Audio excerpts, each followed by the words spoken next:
हिउँ पर्ने समयमा यसरी हिउँ परिदिन्छ एकदमै चिसो हुन्छ। हामी प्लान्ट लभरहरूलाई चाहिँ यो चिसो मौसम चाहिँ पटक्कै मन पर्दैन। हेलो सबैजनालाई, तपाईँहरूलाई म आज मेरो स्टोर रुम देखाउँछु। स्टोर रुम चाहिँ सबै यस्तो भद्रगोल भइरहेको छ होइन, तर मैले प्लान्टको सिडहरू लगाइरहेको छु। तपाईँहरू यहाँनिर देख्न सक्नुहुन्छ। यहाँ मेरो झ्यालमा चाहिँ बिन्सहरू उम्रिरहेको छ, 5वटा चाहिँ अलिक छिटै उमारेछु। यो चाहिँ अलिक मार्च अप्रिलतिर रोप्दा नै हुन्थ्यो, तर अहिले अब हेरौँ के हुन्छ यसलाई। अब यसको मुन्टा चिमटेर राखेको छु मैले। अनि यहाँनिर चाहिँ हाम्रो इस्कुस छ। इस्कुस चाहिँ 3 बोट हो। यो चाहिँ हाम्रो चर्चको प्रदीप दाईको मम्मीले दिनुभएको इस्कुसको बिरुवा थियो। सो हामीले राखेर अनि यो उम्रेको कारणले गर्दाखेरि हामीले चाहिँ यहाँनिर ठुल्ठुलो गमला लिएर सारेको छौँ। सेन्सबरीबाट लिएको यो गमला चाहिँ। अनि यहाँनिर तिते करेला टिस्युमा चाहिँ तिते करेला त्यतिकै भिजाएर राखिदिएको छु। उम्रियो भने ठिकै छ। तिते करेला हो कि के हो यार यो? तिते करेला हो कि त्यो के चुचे करेला पो बिउ हो कि के को बिउ हो? अब त्यो थियो अनि त्यही रोपेको। चुचे करेला जस्तो पनि लाग्छ। अनि यहाँनिर यो 3टा बिउ चाहिँ इस्कुसको हो। यो चाहिँ अस्तिको पालिको खोर्सानी हो, मर्नु आँटेको छ। यो चाहिँ मर्छ होला। अनि यहाँनिर चाहिँ यो चाहिँ सुजना दिदीले दिनुभएको खोर्सानी हो। अस्ति जत्रो लिएको त्यत्रै छ। यो केही यसको उपलब्धि केही भएको छैन। अनि यो अर्को यो चाहिँ हाम्रो अस्तिको सालको हो। यो पनि यत्रो जस्तो छ त्यस्तै छ, यत्रै थियो, यो यत्रै छ। अनि यो चाहिँ मैले योपालि फुलको बिरुवा पनि लगाएको थिएँ, डेलियाको सिड। थाहा छैन उम्रिन्छ कि उम्रिँदैन। अनि यो चाहिँ पेटुनियाको यो सिड लगाएको थियो यहाँनिर ठुलोमा चाहिँ। पेटुनियाको सिड चाहिँ उम्रिन्छ कि उम्रिँदैन। यो चाहिँ फुलको बिरुवाहरू हो। अनि यहाँ अलिक तातोमा राखिरहेको छु। यिनीहरू मर्नु न, यहाँ बाहिर थियो नि त किचनमा, अनि मर्नु न बाँच्नुको भएर, अनि त्यही भएर यिनीहरूलाई चाहिँ भित्र लिएको छु। जाग्छ कि जाग्दैन साथीहरू, तपाईँहरूलाई म भोलि पर्सि अर्को भिडियोमा देखाउनेछु। मर्नु आँटेको छ यिनीहरू, अलिकति यिनीहरूलाई तातो। अनि यो चाहिँ टमाटर उम्रिन्छ कि उम्रिँदैन भनेर यो टमाटर टिस्युमा त्यतिकै ऱ्याप गरेर राखेको छु। हेरौँ के हुन्छ, तपाईँहरूलाई म 1-2 दिनमा देखाउनेछु। अनि यो पनि डल्ले खोर्सानी बिउै नभएर योपालि यस्तो खालको सबै बिउ पनि मर्नु आँटेर छरेको छु। उम्रिन्छ कि उम्रिँदैन तपाईँहरूलाई म भोलि पर्सि देखाउनेछु। म यही भिडियोबाट आफ्टर 2 विक्सको भिडियो पनि कन्टिन्यू गर्नेछु। तपाईँहरू हेर्दै जानु होला। तपाईँलाई म देखाउनेछु यो उम्रियो कि उम्रिएन। यस्तो छ। टिस्युमा मैले यतिकै टिस्युले छोपिदिएको थिएँ।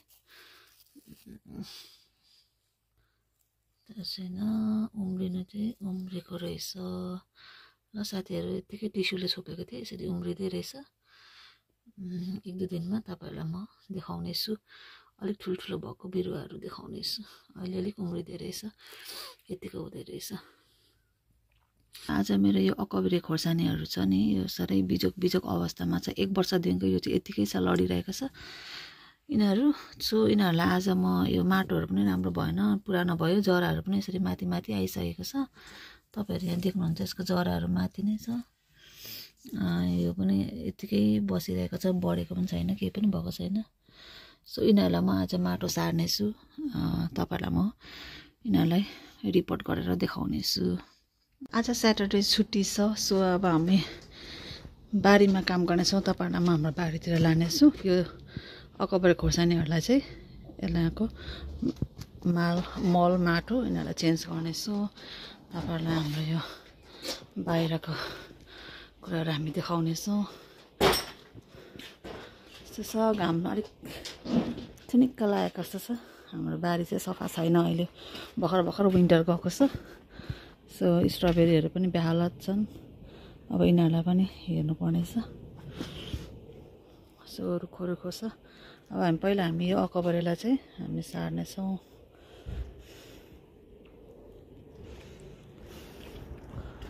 यहाँनिर राख्नेछौँ यिनीहरूलाई हामी मल माटो लगाउनेछौँ।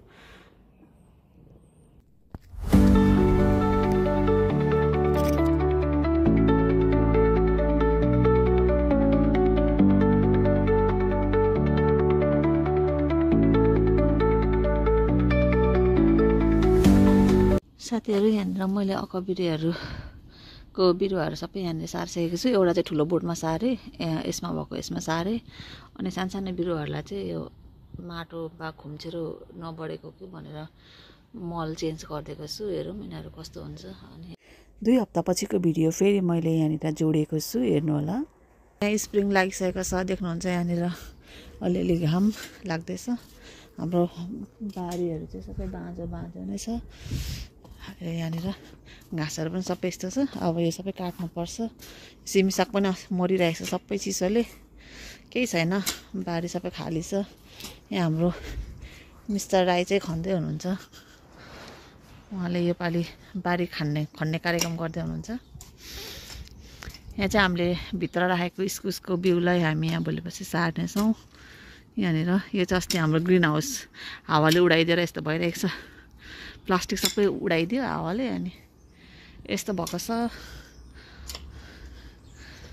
हाम्रो यहाँनिर राई दाइले खन्दै हुनुहुन्छ।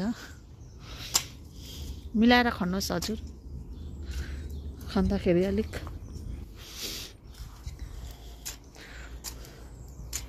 उहाँ चाहिँ भर्खर खन्नु सिक्दै हुनुहुन्छ। ए पहिलादेखिको हो?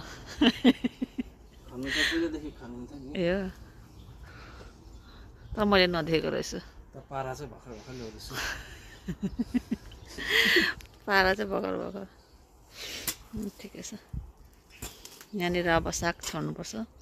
मार्च महिना लाग्यो, आज 5 तारिक 6 तारिक भयो। अब यहाँनिर साग खन्नुपर्छ। यो अस्तिको पालिको सागहरू यसै छ।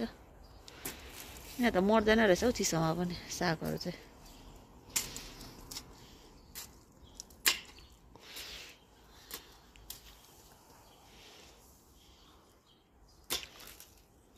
अस्तिको पालि सबै सनफ्लावर उम्रेको थियो, सबै सनफ्लावर थियो।